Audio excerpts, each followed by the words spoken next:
How's your to-do list looking right now? Is it a long to-do list? I feel like it's a long to-do list. My to-do list feels pretty long at the moment. Maybe you're thinking of your Christmas lunch and organising catch-ups with your friends and family. Maybe you're doing some shopping, lots of planning, perhaps cooking. Maybe you're doing some cleaning up and sweeping and even prep for the cyclone season maybe. The list is pretty long for a lot of people, and lots of people say they're feeling pretty stressed at the moment. Mayumi Kojima is a naturopath and is encouraging us to schedule some moments to collect joy. I think buzzing season, end of the year, is catching up with people and haven't seen people for a while. It's a lot of connection and Christmas parties, and it's a really exciting time, done maybe more than usual. As a midlife woman, for example, mother of few kids and things like that, so they probably tend to put themselves second priority or third priority because, okay, let's meet with people, let's support these people.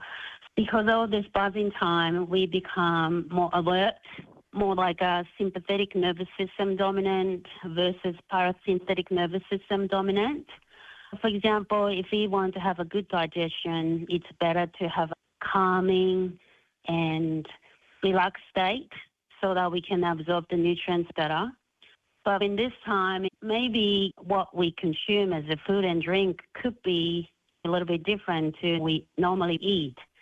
Maybe more caffeine, more alcohol might be involved, so that potentially influence our cortisol regulation, hence leading to sleep disturbance or maybe lead to the energy depletion, for example. I hear those kind of stories from clients quite often. I think a lot of people would relate to a lot of those things. So what are some of the things that we could do to, I guess, help that intensity of the buzzing and the stress and to keep us on track as best as we can? Yeah, that's a very good question, and I love to share my point of view as a middle-aged woman, also as a practitioner.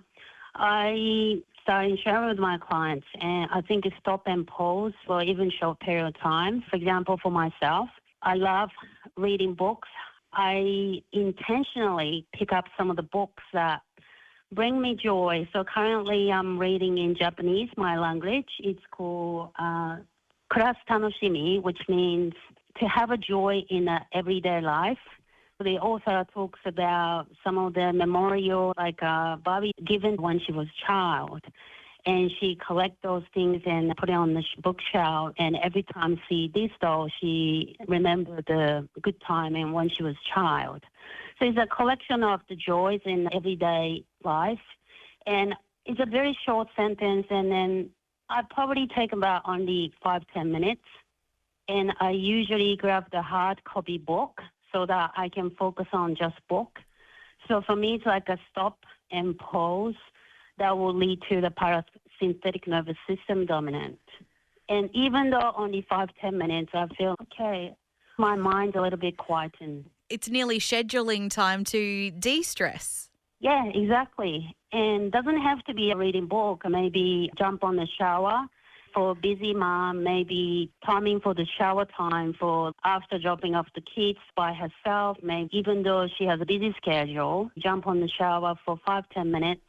Usually in the morning I'm thinking about the days, I got to do this and do that. But perhaps in the shower, just listen to the sounds of water for 5-10 minutes. Thank you. That probably leads to the parasympathetic nervous dominant. And I think those stop and pause is very effective and very cheap and very simple.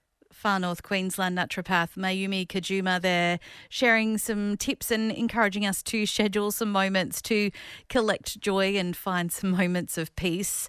Hopefully you can do that at different times in the lead up to this silly season as things and that to-do list gets quite long. You are on ABC Radio Queensland.